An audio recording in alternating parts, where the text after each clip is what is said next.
بسم الله الرحمن الرحيم.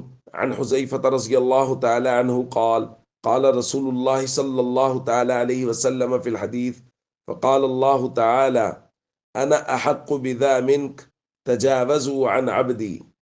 رواہ مسلم۔ نبی کریم صلی اللہ علیہ وسلم نے ارشاد فرمایا، قیامت کے دن اللہ کے دربار میں ایک شخص لایا جائے گا اور اللہ تعالیٰ اس سے پوچھے گا، حل عملت من خیر، تیرا کوئی خیر کا عمل ہے؟ وہ کہے گا، ربی آتیتنی مالک، اے اللہ آپ نے مجھے مال عطا کیا تھا، فکنت ابایع الناس، اور میں تاجر آدمی تھا، وکان من خلق الجواز، اور میری عادت تھی کہ میں لوگوں سے درگزر کرتا تھا، فکنت اتیسر عن الموسر وانذر المعسر، جو مالدار ہوتا تھا اس سے بھی آسانی کرتا تھا اور جو تنگ دست ہوتا تھا اس کو مہلت دے دیتا تھا۔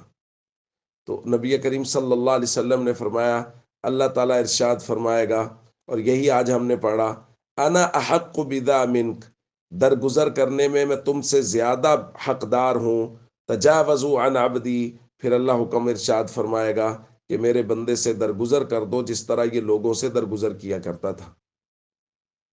تو دوستو، لوگوں سے درگزر کرنا، لوگوں کے معاملات میں آسانی کرنا، یہ اپنے لیے آسانی پیدا کرنا ہے کہ اللہ تعالیٰ ایسے شخص کے لیے ضرور آسانی پیدا کرے گا، جو لوگوں کے ساتھ آسانی کرتا ہے۔